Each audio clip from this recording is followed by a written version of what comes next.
Okay, so just to recap, we had our bimini twist, which then formed the loop, and we loop-to-loop connection that to our twisted leader, and that it looks like that cat spawn knot. And then we had about 1 meter to 1.5 meters of twisted leader. And the reason we have this is because you want a particular distance when casting your lure from the rod. And I'll show you how it looks on the rod. So we have our main line coming off the rod, and it's attached to it. The bimini twist is formed, and then what we have is we have our double, and then we have another attachment through a cat's ball to our twisted leader. And so the twisted leader comes down the rod and then out through the tip of the guides, and then to end with we have what's called a bite leader, and the bite leader is much heavier. This is 210 pound, and then it's attached to the lure at the end. And the reason we have this here is because this 80-pound twisted leader is a very good way to connect the main line to it. It's got a nice swift loop knot, which is a very strong connection. But individually, these strands they're not very strong around reef or around the fish's mouth, or around the gills. So what we want is we want a much heavier leader straight, which is next to the fish. And so what we do is, why we don't attach this leader straight away to the main line is because what happens is you've got this really ugly fat knot in order to connect the twisted leader to the bite leader.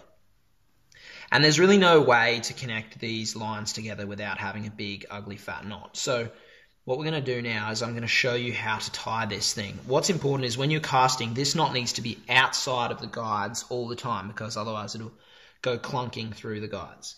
So I'll show you how to tie this.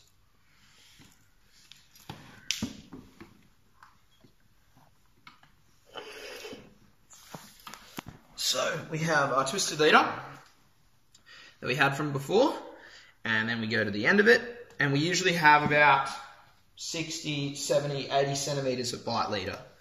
And the way we connect it is a very simple method. It's just 2 granny knots. And the granny knots this line is incredibly strong. So once we pull them tight in a nice neat connection, in a nice neat fashion, then they will cinch tight and it'll be a really strong knot. So we lay the line over each other like that, and we just do 1 loop through, like that. You see that? Do it again. It's just a normal granny knot, like so. And then we bring them both through the loop and out like that. And then we do another one out through like this. And then the knot will come together. You see how it sits very neatly there? They're adjacent to each other. All the lines are next to each other. That's really important. As soon as they're not like that, the lines don't tend to bite up to each other really well. So what we do is just moisten it a bit, and then we'll bring them together like that. And so that's as far as I can tighten it with my hands. And then all we do from then is we just get our gloves and our pliers,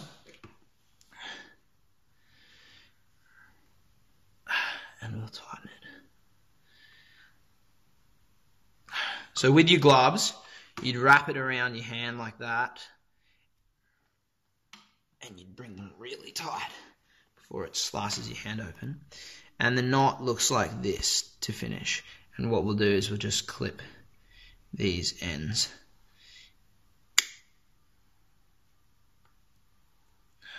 Nice and close. So this knot doesn't ever go near the guides. That's important. Some people burn the ends. You can do that if you want with a lighter. I don't think it's necessary. And so this is the attachment from the twisted leader to the bite leader, and I'll show you how to tie onto the lure next.